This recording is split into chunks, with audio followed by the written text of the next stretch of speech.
wabarakatuh. Waalaikumsalam warahmatullahi wabarakatuh. Terima kasih masih semangat ya walaupun sudah siang. Sudah berdoa belum? Belum. Kelasnya mana? Baru ya Mas ya? Iya. Silakan Mas Eka pimpin doa. Siap gerak, doa mulai.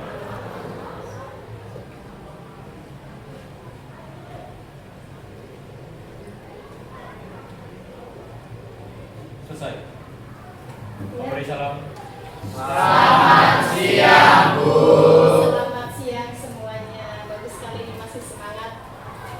Hari ini sepertinya banyak kursi-kursi yang kosong ini. Siapa saja yang tidak berangkat? Siapa saja Mas Mbak yang tidak berangkat? Coba disebutkan namanya.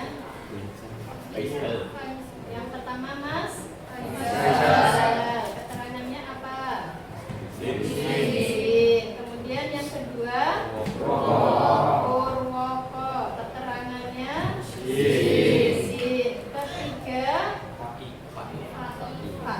Ketiga Akid. Kenapa? Sakit. Yang keempat Maida atau Nafika. Ya, sakit. Kemudian siapa lagi? Deri kenapa? Sin. Sepi kelas kita tanpa Deri. Selanjutnya siapa yang tidak hadir? Novita. Keterangan? Tujuh. Farah. Keterangan? Yang delapan? Yende. Keterangan? Satu lagi? Azhara. Keterangan? Terima kasih informasinya. Kemudian supaya pembelajaran kita kondusif dan nyaman untuk belajar, silakan kalian lihat di sekitar kalian masih ada sampah atau tidak. Yuk, jika masih ada silakan bisa diambil, kemudian disimpan dahulu. Tadi tiket atau tidak? Terima kasih. Kemudian ini sih tadi masih semangat ya. Ibu melihat kalian itu sudah sangat semangat sekali, padahal sudah siang sekali ini. Tapi agar lebih semangat lagi, mari kita nyanyikan lagu Indonesia Raya supaya yang ngantuk itu bisa melek lagi matanya, bisa semangat lagi mengikuti pembelajaran siang ini. Monggo silakan. Mari teman-teman kita menyanyikan lagu Indonesia Raya dalam hitungan keempat. 1, 2, 3. Indonesia tanah airku, tanah tumpah darahku. Di sanalah aku berdiri, jadi pandu ibuku. Indonesia kebangsaanku, bangsa dan tanah airku. Marilah kita berseru, Indonesia bersatu. Hiduplah tanahku, hiduplah negeriku, bangsaku, rakyatku semuanya. Bangunlah jiwanya, bangunlah badannya untuk Indonesia Raya. Indonesia Raya, merdeka, merdeka, tanahku, negeriku yang ku cinta. Indonesia Raya, merdeka, merdeka, hiduplah Indonesia Raya. Indonesia Raya, merdeka, merdeka, tanahku, negeriku yang ku cinta. Indonesia Raya,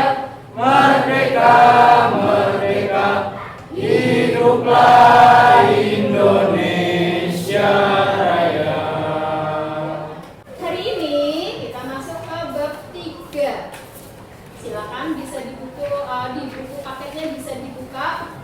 Ketiga, judulnya adalah lingkungan dan kependudukan. Sudah dibuka bukunya halaman berapa? 187. Di bab 3 ini kita akan belajar lingkungan dan kependudukan. Sehingga di halaman itu gambar yang tercantum adalah manusia ya atau penduduk. Nah, lingkungan masih ingat tidak pembelajaran di bab 2 kan kita sudah belajar tentang lingkungan. Masih ingat tidak apa yang dimaksud dengan lingkungan? Yo, silakan angkat tangan. Siapa yang bisa menjawab apa itu lingkungan? Saya. Ya, Mas Eka, silakan. Masih ingat tentang lingkungan ya Mas ya di bab 2 ya? Masih menjawab, lingkungan adalah segala sesuatu yang terdapat di sekitar kita. Lingkungan adalah segala sesuatu yang terdapat di sekitar kita. Ya, terima kasih Mas Eka.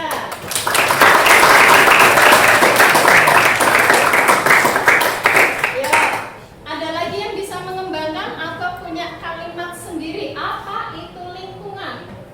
Satu lagi pengertian lingkungan. Sebelum nanti Ibu tampilkan video atau PowerPoint. Ya, silakan Mbak Melani. Monggo silakan.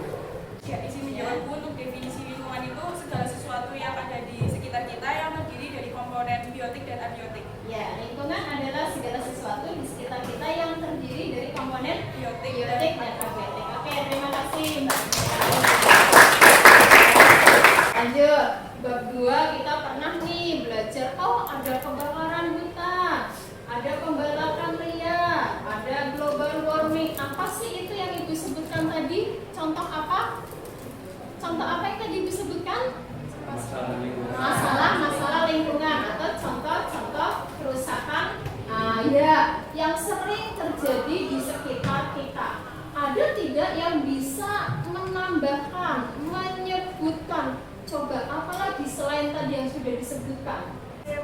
Ya, Mbak Lubna, silakan. Ini sudah rapi sekali ya dengan jasnya ya. Ya, izin menjawab pertanyaan Ya, Ibu. Mbak Lubna. Jadi permasalahan lingkungan itu ada yang pertama ada hutan gundul, yang kedua ada tanah longsor, Ya. yang ketiga ada banjir, lalu yang keempat ada kerusakan terumbu karang, Ya. yang kelimanya ada efek rumah kaca, lalu keenam ada pembalakan liar, Ya. lalu ada perburuan ilegal, lalu yang terakhir ada global warming. Global warming ya. Terima kasih Mbak Lubna. Ya, saya ada video ini tentang lingkungan sambil yang lain melihat halaman terkait prinsip tadi etika lingkungan. Ada beberapa teori yang membahas tentang etika lingkungan. Nah, yang pertama adalah teori antroposentrisme. Teori antroposentrisme merupakan teori etika lingkungan yang memandang manusia sebagai pusat dari sistem alam semesta. Nah, manusia dengan segala kepentingannya dianggap yang paling menentukan dalam tatanan ekosistem. Manusia berhak mengambil kebijakan dalam kaitannya dengan alam, baik secara langsung ataupun tidak langsung.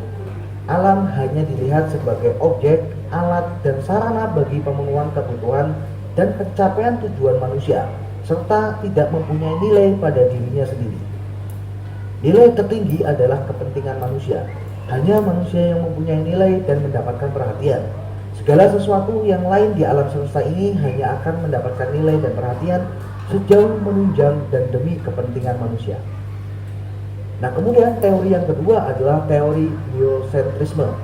Pada teori biosentrisme ini, konsep etika dibatasi pada komunitas yang hidup, seperti tumbuhan dan hewan.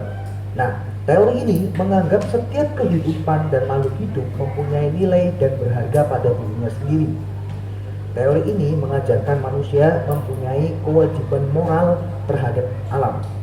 Kewajiban ini bersumber pada pertimbangan kehidupan, yaitu sesuatu yang bernilai baik bagi kehidupan manusia maupun makhluk lain. Jadi tidak hanya kewajiban yang bersumber pada manusia terhadap sesama. Antroposentrisme yang memandang manusia sebagai pusat dari sistem alam semesta. teori ini hanya berfokus pada kepentingan manusia saja. Sekian dari saya, semoga video ini bisa bermanfaat untuk kalian. Terima kasih.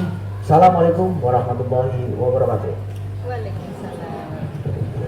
Udah ya? Gimana?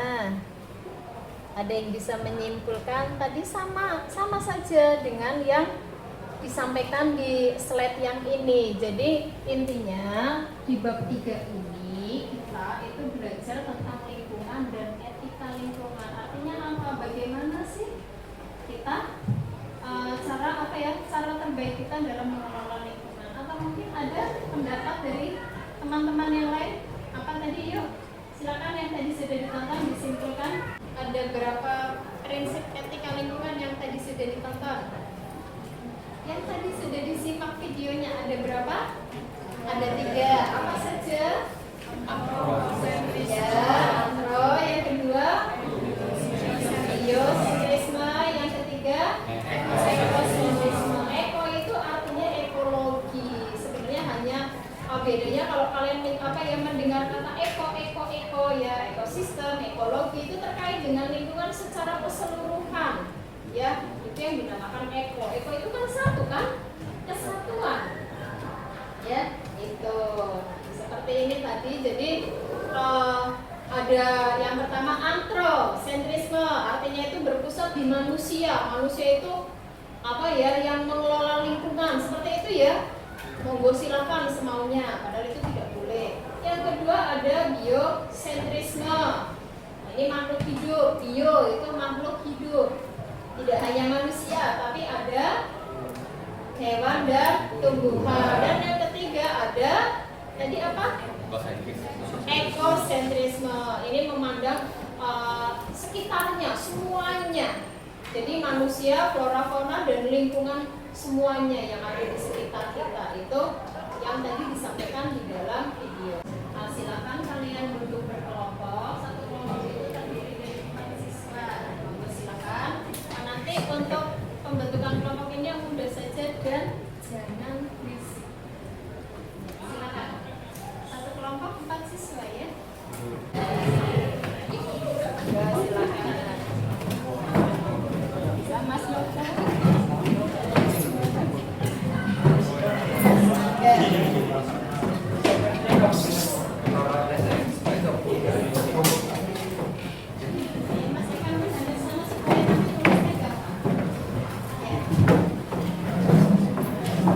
Kemudian ini Ibu bagikan LKPD.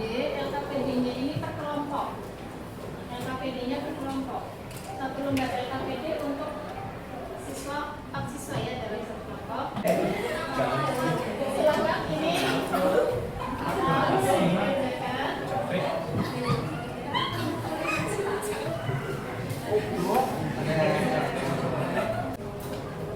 Silakan bisa dibuka dulu LKPD-nya. Di sini silakan nanti kalian mengisikan identitas kalian. Pastikan ada ketua kelompoknya siapa, yang presentasi siapa, ya. Kemudian ada tujuan dari pembelajaran bab ini. Ya, silakan bisa dilihat tujuan pembelajarannya, dibaca ya. Kalian diminta mampu mendeskripsikan lingkungan, ekosistem, dan etika lingkungan dengan benar. Lalu ada petunjuk dalam menggunakan LKPD ini, cara mengisi. Selanjutnya yang kalian kerjakan itu membaca artikel 1, 2, 3 dan mengisi dalam tabel. Silakan. Ini ada 3 artikel, 15 menit atau 20 menit selesai nggih. Silakan.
terjadi ada unsur manusia di dalamnya, maka namanya pendekatan ke lingkungan.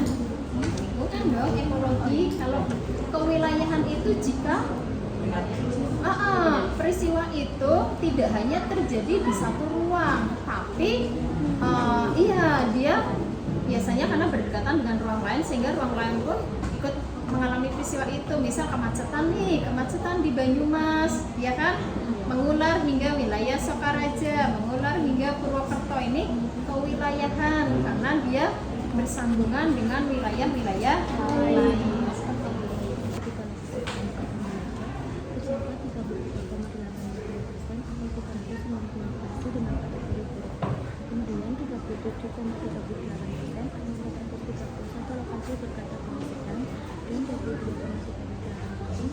Nah, kalau ada penjelasan dan ada sebarannya nih, berarti kan itu lingkupnya lebih luas.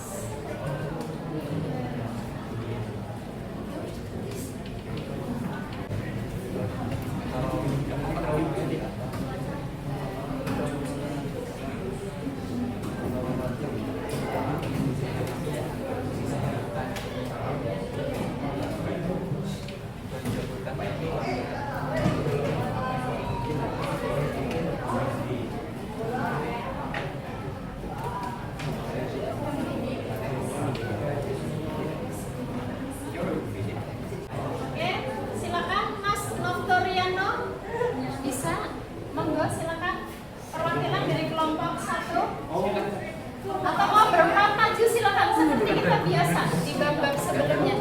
Monggo silakan. Silakan yang lain menyimak hasil diskusi dari kelompok 1. Silakan Mas. Seperti biasa. Assalamualaikum warahmatullahi wabarakatuh. Waalaikumsalam warahmatullahi wabarakatuh. Berdirinya kami di sini untuk mempresentasikan hasil diskusi kami. Ya, kami dari kelompok Kadal Gurun. Kelompok apa? Dari yang dulu. Kadal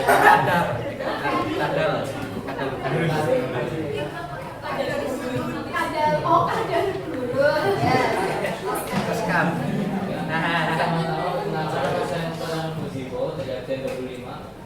Saya Angga Dindra Satrio dari absen 2. Saya Muhammad Zaki Purnama dari absen 22. Saya di Bidang Teknik dari absen 8. 1. Penurunan titik genangan air di Jakarta. Itu temanya. Temanya. Ya, lanjut. Pendekatan geografi ruangan. Pendekatannya ruangan. Karena ini ruangnya di mana, Mas? Di daerah ya Kuningan, Jakarta Selatan. Selanjutnya Geografi kronologi. korologi, bukan kronologi, korologi. Ini prinsip korologi, Mas. Coba bisa dijelaskan kenapa kamu mengisinya ini dari kelompok kalian ini? Oh, ini prinsip korologi ini, Bu. Kenapa ini? Kenapa dikatakan prinsip korologi? Korologi apa tadi penjelasannya?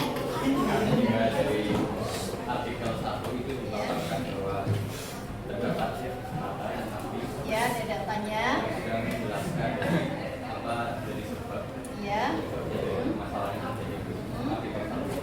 Ya. Jadi sehingga disebutkan bahwa itu menggunakan prinsip korologi. Karena ada lebih dari satu prinsip. Oke, silakan dilanjutkan, Mas Angga. Etika lingkungan. Ya, apa etika lingkungannya? Tanggung jawab moral terhadap alam. Tanggung jawab moral terhadap alam. Lalu dampaknya?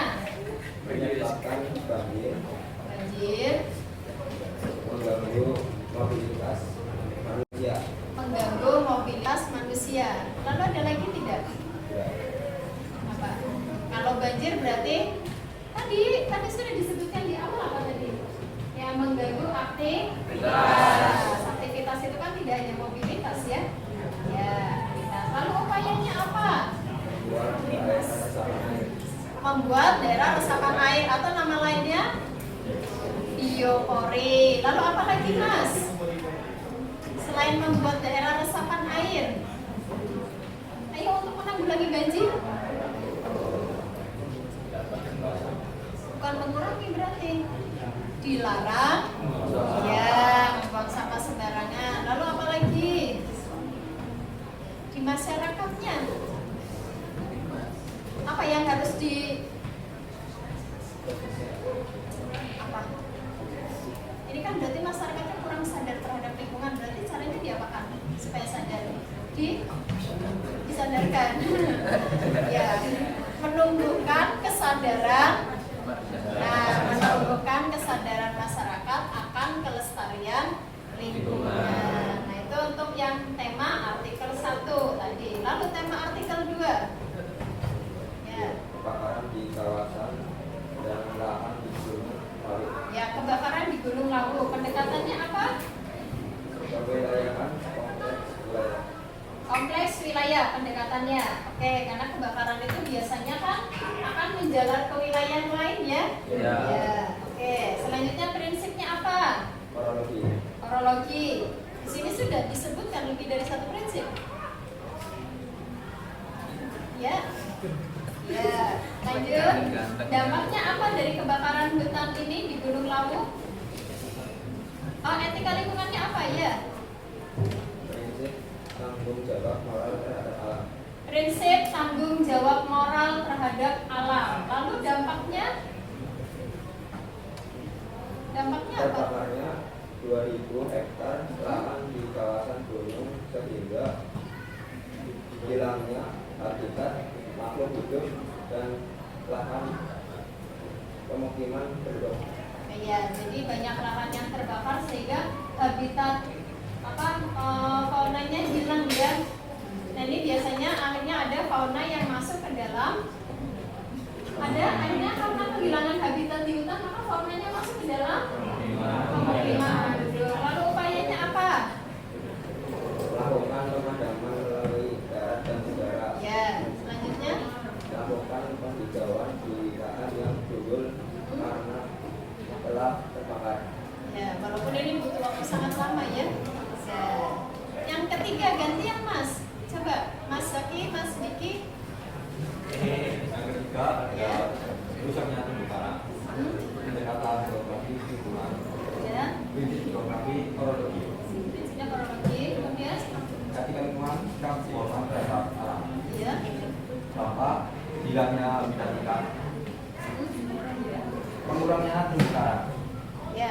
Upaya itu menanggulangi, melakukan pelestarian terumbu karang dan tidak membuang sampah laut. Ya, melakukan pelestarian terumbu karang dan tidak membuang sampah laut. Ya, terima kasih untuk kelompok 1 kita beri.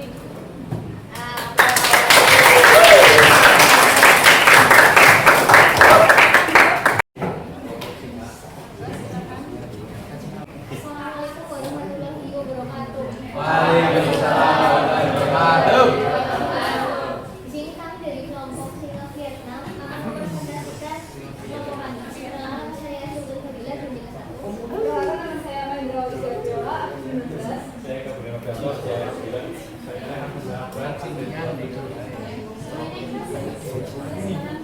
Yang pertama, tema artikel yaitu titik genangan air di wilayah Jakarta, pendekatan geografi yaitu kompleks wilayah, geografi, interrelasi, etika lingkungan, kasih sayang dan kepedulian terhadap alam, dampak genangan air menyebar di beberapa wilayah di Jakarta, upayanya yaitu membuat resapan air dan tidak membuang sampah sembarangan.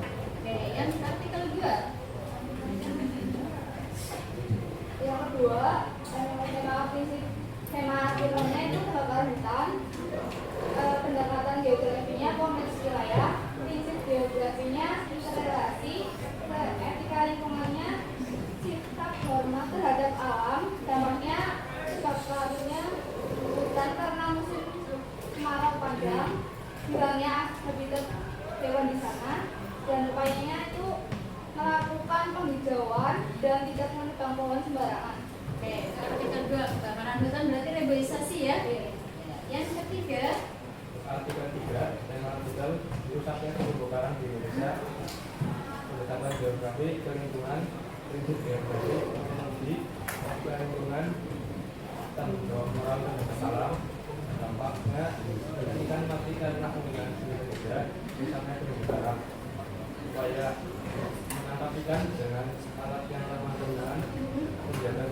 ciri pandai melarang pembangunan regulasi PDB. Ini sudah sesuai dengan artikel ya? Ya, jadi untuk menjaga kelestarian terumbu karang itu nelayan dilarang memancing atau menangkap ikan menggunakan bahan atau satu lagi apa? Harimau. Ya. Ada tanggapan tidak? Sudah sampai, sudah sore. Ya. Monggo silakan. Terima kasih untuk kelompok Singa Vietnam. Nah, siapa yang bisa menyimpulkan dari artikel 1, 2, 3 menyimpulkan secara umum saja apa yang sudah dipelajari, apa yang sudah kalian dapat dari presentasi dua kelompok tadi? Silakan yuk. Yang sudah dipelajari apa saja tadi hari ini? Tentang apa tadi?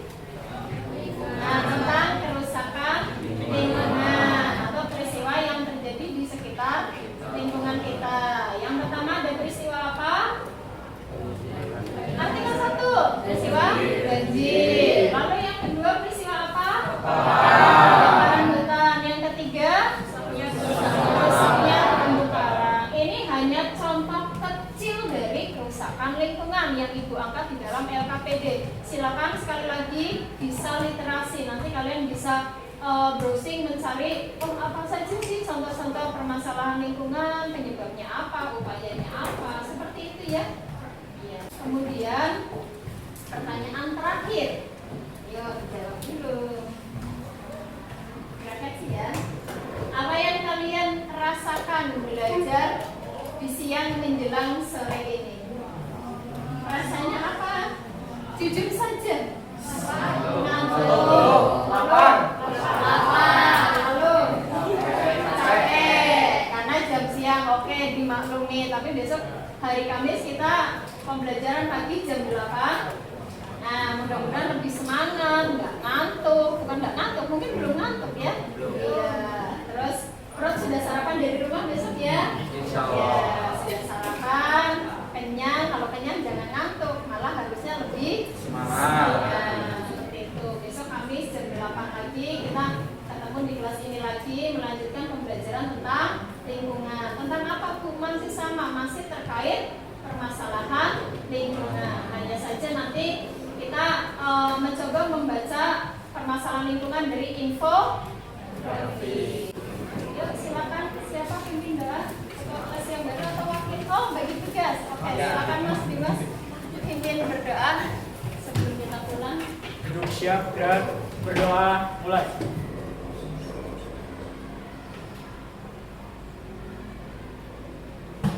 Berdoa selesai. Beri salam. Selamat sore.